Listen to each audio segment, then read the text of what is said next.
Hey you guys, it's your girl Dosh coming back to you from Real Takes. Today I'll be doing a review for the movie titled Rampage. Basically a video game adaptation made into a live movie starring Dwayne Johnson. Now, I enjoyed this movie. I thought it was very well done. Being that it's based off of a video game, it's kind of always kind of hit or miss because there have been many other ones that have come out that didn't do so well, whichever. I know a couple of them that I've enjoyed over the years. I enjoyed Doom. I actually enjoyed Silent Hill, the first one, and I did enjoy the most recent one I saw a couple weeks ago, which was Tomb Raider. Done very, very well. Now, I came into this one not expecting too much. I just wanted to go in and enjoy it, and I actually did. You get, coming, into Chicago, you got a gorilla, you got a wolf, and you got an alligator. What else can you do? So, I will say, overall storyline, I enjoyed it for what it was. Of course, we get introduced to Dwayne Johnson's character, who plays Davis Okoye. He found George, and from a little boy, some bad men killed his mother and his sight, whatever, and all that. So let's just say that he was able to find him, rescue him, and deal with the bad guys, and brought him back to America to raise him. I love their banter between each other. The jokes. Of course, he can sign language with him, so we get to see that.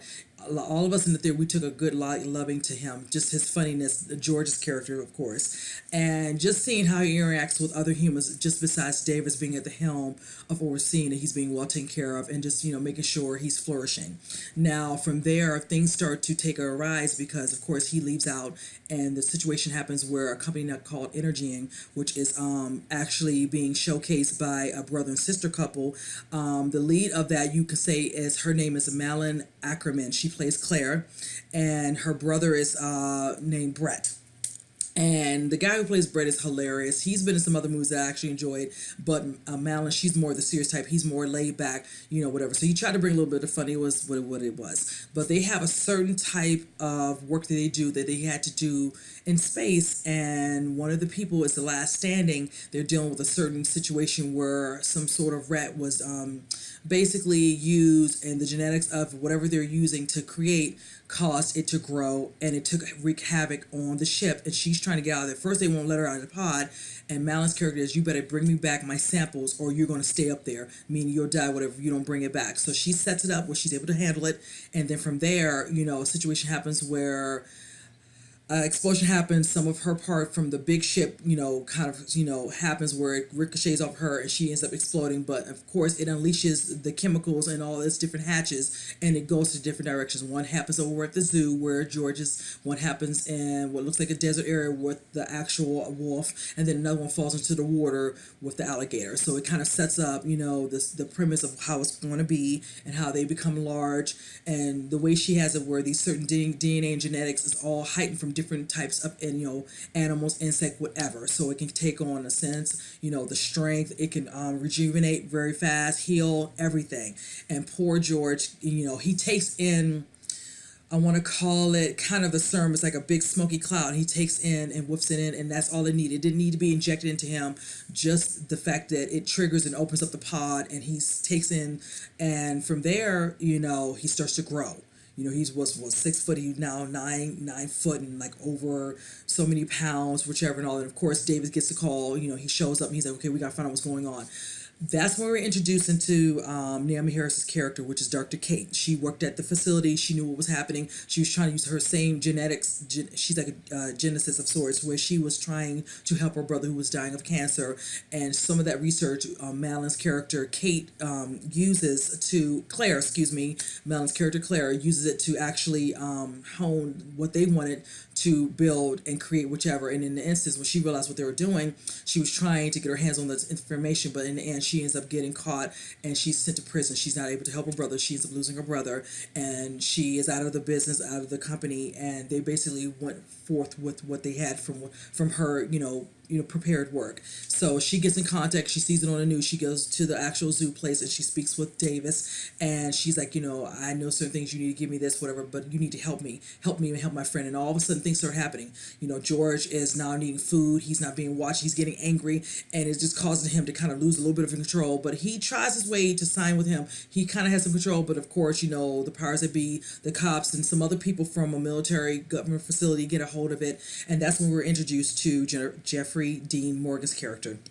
I love him. He plays Harvey Russell. He's hilarious. Of course, you all should know who Jeffrey Dean Morgan is. If you don't follow Walking Dead, you don't know Miss Negan, then you need to rectify that. So with that said, I always love his banter and all, because you would think he takes some of his charismatic way of his characters in most shows, and he uses it in this one. It kind of reminds me a little bit of Negan, the way he talks. That's so Southern talk, whatever, and all that, the cowboy talk. And it was fun and it was good. And I love that him and Davis, played by Dwayne, kind of, butt heads at times, no fighting scenes between them, but just enough that, he gave it as well as he could give it and dish it out in regards to their back talk, that ego from both sides, whichever. So I enjoy that. Then you have the good scene on the actual airplane where George, tries to, cause havoc, whatever. They have to jump off. Then it shows you, of course, when the wolf is big. Now, we do see other characters in the movie. Now, the part with the wolf scene where you see it's Joe Manganiello. I hope I'm saying it right. My apologies, a mouthful.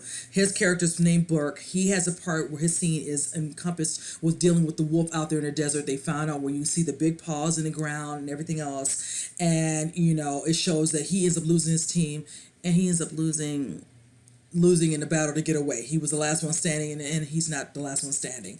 That wolf scene was really good, because if you see it in a trailer, you see that. Sometimes I wish it didn't show so much in the trailer, just so we can have a real reaction. But you can tell some people probably couldn't remember in the theater where I was at, so they really enjoyed that, and I did too. He was just ferocious, and he was ugly, but it was a good scene. Them trying to get him sniffing out him hiding, them trying to sense him, flush him out. Very well done. Same thing with Alligator. At first, you don't know what's going on with the Alligator. He's traveling a long way, and it shows him towards the end of the movie. The last, 20 minutes of the movie, where they all are coming towards Chicago. Now, the whole basis of that is the fact that they are hearing some sort of kinetic, sound that they don't like, and they're going towards it to stop it, because that's the way for Melon to get to them, because she wanted those pods that the girl had saved inside the spaceship, but since they dispersed separately, she wants those animals so she can get the DNA so she can finish her work. Now, from there, it shows them trying to get to Chicago. They got to get it out, because once they realize, and after, the doctor, Kate noted it to her, it's like they have some sort of signal, whatever, and all that, and it's probably some sort of kinetic, sound, whatever, and all that. They're going to come here. So they're having military have to get out of there, get the people out of there so we can get a hold of these creatures and stop any main damage. But the amount of damage that you see throughout that last 30 minutes, it is epic, and it's a good showdown. It was done very well. Now, granted, Dr. Kate's character, she's able to get 3 serums, but she was able to hide one, which is the one they used to help George, which brings George back to himself of sorts, even though he's still big, whatever, and all that. But understanding, he sees his, his father of sorts, Davis, trying to, kind of feel him out to see if that's the George I know, and he could clearly see. And then George realized he's being threatened, and Davis is threatened, so that's when he takes advantage of the situation, trying to attack the wolf. The wolf goes out for a count, but it wasn't because of George. The alligator took care of that part, and then of course George has to deal with the alligator, and he basically does what he needs to do and brings it down. Now, towards the end, you notice is a scene where it looks like George might be down for the count, but it's all games. And that was the thing I love, because towards the beginning of the movie, you see his joking, him acting certain ways. There's a certain scene that's very graphic that you would expect the gorilla to do. And when you see the movie, you'll understand what I mean, in regards to his joking with Davis, but then he kind of does it at the end of the scene, and everybody in the theater laughing. There's some other scenes that he does where he makes little comments in sign language about Davis and Kate's character, maybe coming together, not just being friends. It was hilarious, but I loved this movie overall. It was great action. It was good for what it was, for the storyline depiction of it. Like I said, this is based off of a video game, a lot, to go on for that, for overall, understanding of what to do. Like I said, because when I think about Tomb Raider, they had a little bit more to build with that one, because there's a possibility of multiple movies with that, because if you recall the ones that Angelina Jolie did with that one, you can see my point. So, but with this one, I don't see anything else happening with this one, because let's just say that the brother and sister dynamic was taken out of the equation, and whatever they thought they were going to do to keep building and growing their company with this type of genetics and this type of whatever you want to call it, it was done. So, and the scene with George and Claire was actually a fun epic scene because some of us in the theater clapped. I thought it was hilarious. But yeah, I enjoyed the movie. I recommend it. You guys go see it. You know, like you are a fan of the video games, you will probably enjoy it. You can't, beat a good action movie. And plus, Dwayne Johnson, and he does a very good role in this as well. So, and that's all I really have to say about the movie. I'm looking forward to him. He has some other things coming up. That man stays busy.